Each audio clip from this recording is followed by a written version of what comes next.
दूर एक जंगल में 2 दिन से लगातार बारिश हो रही थी, जिस वजह से सभी पशु पक्षी अपने अपने घरों में कैद थे। 2 दिन हो गए, ना जाने ये बारिश कब रुकेगी। अगर ऐसा ही चलता रहा तो हमारा घर पानी पानी हो जाएगा। यही चिंता तो मुझे भी सता रही है मीठी। काश हमारा घर भी जंगल के पक्षियों की तरह ऊंचाई वाले पेड़ों पर होता तो आज हम सुरक्षित होते। मगर ये मुमकिन नहीं है मोंटू, हमें कुछ तो करना होगा। इतनी बारिश में हम कर भी क्या सकते हैं। चलो तुम परेशान मत हो, खाना खाकर सो जाते हैं। कल सुबह अगर बारिश थमती है तो मैं देखता हूँ कि क्या करना है। मोंटू और मीठी दोनों खाना खाकर सो जाते हैं और आधी रात को मोंटू मोंटू आंखें खोलो। मोंटू देखो, हमारे घर में पानी घुस आया है। अरे नहीं, जिसका डर था वही हुआ।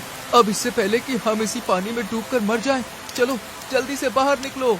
मोंटू और मीठी दोनों अपने घर से पोटली में जरूरी सामान लेकर बाहर निकल आते हैं। अब हम क्या करेंगे मोंटू, कहाँ जाएंगे?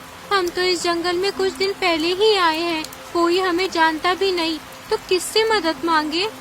पर मीठी, हमारे साथियों की बस्ती यहाँ से दूर है और बारिश में हम वहाँ नहीं जा सकते, इसलिए हमें यहीं किसी से मदद मांगनी होगी। आओ। मोंटू पक्षियों से मदद मांगने का फैसला करता है। पीलू, ओ पीलू, कोई है क्या घर में?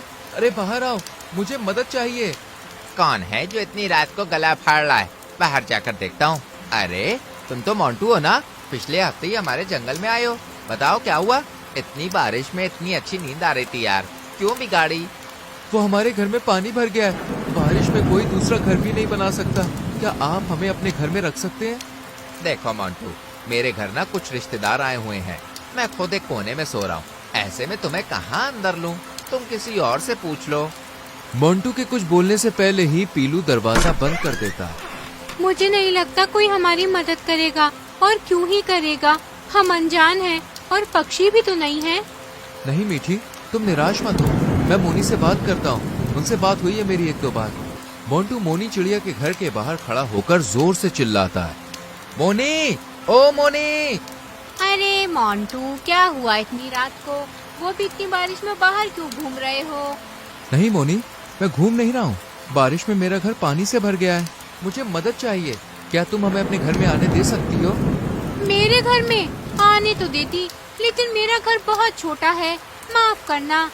ऐसे ही एक एक करके सभी पक्षी और पशु मोंटी और मीठी को मना कर देते हैं। अब हम क्या करेंगे मोंटू? यहाँ तो कोई हमारी मदद करने को तैयार ही नहीं है। समझ नहीं आ रहा मीठी। मोंटू, एक आखिरी बार हम मीनू मौसी के घर जाकर देखते हैं, शायद कुछ हो जाए। मीठी की बात मानकर वो दोनों मीनू मौसी के घर आते हैं। मीनू मौसी, ओ मीनू मौसी। क्या है, क्यों चिल्ला रही हो? मीठी मीनू मौसी को पूरी बात बताती है। अरे वाह, मुझे तो वैसे भी इस बारिश के मौसम में नौकर की जरूरत थी। यहाँ तो 2-2 नौकर आ गए। अब मैं अपना सारा काम इन्हीं से करवाऊंगी, मजा आएगा। ठीक है, तुम दोनों घर में आ सकते हो, लेकिन मेरी एक शर्त है। कैसी शर्त मीनू मौसी? यही कि मैं जो काम बताऊंगी वो सब तुम्हें करना होगा। घर का झाड़ू पोछा, मेरे लिए खाना बनाना लाना, सब कुछ। मोंटू मीठी के कान में कहता है, मीठी, ये मीनू मौसी तो हमें अपना नौकर बनाना चाहती है, चलो यहाँ से चलते हैं। हम कहाँ जाएंगे? इससे अच्छा है मीनू मौसी की बात मान लेते हैं। वैसे भी जरूरत पड़ने पर गधे को भी बाप बनाना पड़ता है। जब तक बारिश नहीं थमती हम यहाँ रहेंगे और फिर चले जाएंगे। अच्छा ठीक है, तो फिर मीनू मौसी, हमें आपकी शर्त मंजूर है, लेकिन बदले में मेरी भी एक शर्त है। क्या? यही कि जब तक हम चाहें यहाँ पर रह सकते हैं, आप हमें बाहर नहीं निकालेंगी। बस इतनी सी बात? ठीक है, आ जाओ, तुम दोनों अंदर आ जाओ। मीनू मौसी मोंटी और मीठी को अंदर ले लेती है और फिर सभी सो जाते हैं। अगली सुबह। मीठी, ओ मीठी, कितना सोती है? सुबह हो गई, बारिश में जरा चाय और पकौड़े तो बना ले, बड़ा मन कर रहा है। जी मीनू मौसी, अभी बनाती हूँ। मीठी लजीज पकौड़े और चाय बनाती है, जिसे खाने के बाद मीनू मौसी मोंटू पर भी ऑर्डर चलाती है। मोंटू, घर में दाना खत्म हो रहा है, अब तो तुम दोनों भी हो। मैं अकेली होती तो अभी 1-2 हफ्ते चलता, पर अब तुम्हें राशन लाना पड़ेगा। लेकिन मौसी, अभी बारिश तो देखो कितनी तेज है, ऐसे में मैं कहाँ से खाना लाऊंगा? वो सब मुझे नहीं पता, खाना लेकर आओ, वरना यहाँ नहीं रह सकते। ऐसे ही 2 दिन गुजरते हैं, लेकिन बारिश नहीं थमती। वहीं अब मीनू मौसी के ऑर्डर बढ़ते ही जा रहे थे। तुम फिर से ये गेहूं ले आए। मैं अब ये रोज रोज गेहूं नहीं खा सकती। मुझे आज मकई के दाने चाहिए तो मतलब चाहिए। आप गुस्सा मत करो मौसी, मैं मोंटू के साथ जाती हूँ। हम दोनों मकई के दाने ढूंढ लाएंगे। मीठी और मोंटू के जाते ही मीनू की नजर उनकी छोटी सी पोटली पर पड़ती है। ना जाने ये दोनों इस छोटी सी पोटली में क्या लेकर घूम रहे हैं। मीठी ने कभी मेरे सामने इसे खोला नहीं। देखूं तो क्या है इसके अंदर।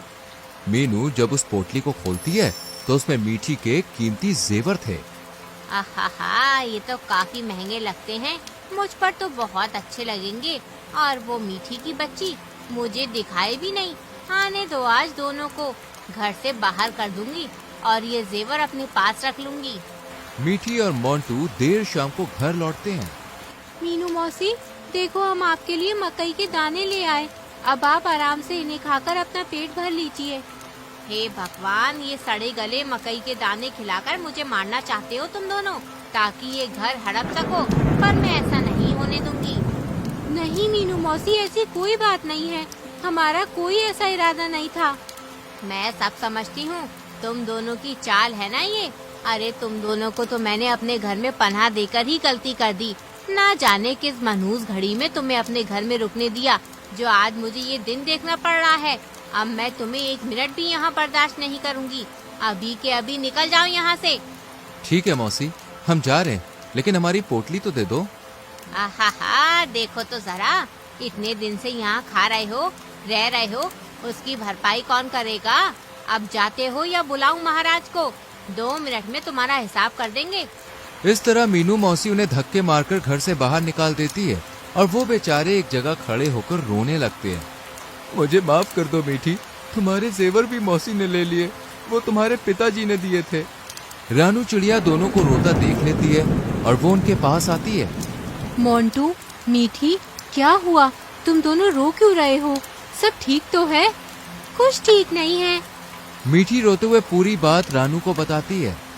ये तो मौसी ने बहुत बुरा किया। तुम चिंता मत करो, आओ मेरे घर चलो। रानू दोनों को अपने घर लेकर जाती है, जहाँ मोंटू के दिमाग में एक आइडिया आता है और वो रानू और मीठी को पूरा प्लान समझाता है। और अगले दिन रानू चिड़िया मीनू मौसी के घर जाती है। मीनू मौसी, ओ मीनू मौसी, अभी तक सो रही हो क्या? हाँ, बस कोई काम नहीं था, आँख लग गई। क्या हुआ रानू, तुम यहाँ? क्या हो गया? क्या बताऊँ मौसी, ये बारिश ने तो कहर मचा रखा है। इतने दिन हो गए लगातार बरसे ही जा रही है, बरसे ही जा रही है। सुना है 2 दिन और रहेगी, पर मेरा घर टपकने लगा है। अगर मैं वहाँ रही तो जरूर जान से चली जाऊंगी। क्या मैं तुम्हारे घर में रह सकती हूँ? सिर्फ 2 दिन के लिए। मीनू मौसी रानू को अंदर आने देती है। अच्छा हुआ मौसी जो तुमने मुझे अपने घर में जगह दे दी, वरना मेरा हाल भी वो मोंटू और मीठी की तरह होता। भगवान उनके जैसी हालत किसी की ना करे। क्यों भला, ऐसा क्या हुआ उनके साथ? कुछ मत पूछो मौसी, बेचारे कितनी उम्मीद लेकर हमारे जंगल में आए थे, पर होनी को कौन टाल सकता है।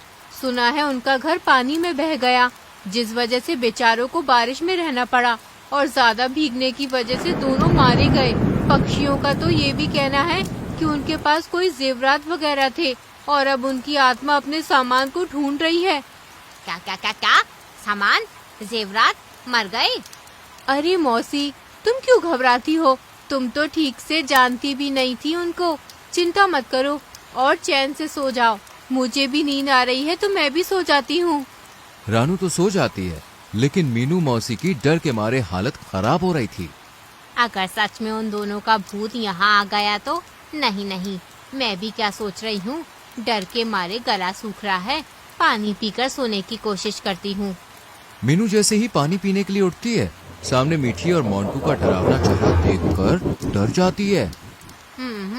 मोंटू, मीठी, तुम दोनों मुझे माफ कर दो, मुझसे बहुत बड़ी गलती हो गई। माफ कर दो, आगे से कभी किसी के साथ ऐसा नहीं करूँगी। तुमने मुझे बहुत सताया है मौसी, अब मेरी बारी है। बहुत सेवा करवाने का शौक है ना तुम्हें, अब करवाओ सेवा। अब तो हम भूत भी बन गए हैं, अच्छे से सेवा करेंगे तुम्हारी। नहीं नहीं, मुझे कोई सेवा नहीं करवानी। ये रहे तुम्हारे जेवर, मैं जा रही हूँ, बचाओ। मीनू चिल्लाते हुए अपना ही घर छोड़कर भाग जाती है और पीछे से तीनों हंसने लगते हैं। तो दोस्तों, इस तरह चतुर मोंटू मीनू मौसी को उसके किए का सबक सिखाता है और फिर उसी के घर में रहने लगता है। ऐसी ही कहानियां देखते रहने के लिए चैनल को सब्सक्राइब करके बेल आइकॉन प्रेस कीजिएगा। मिलेंगे अगली वीडियो में।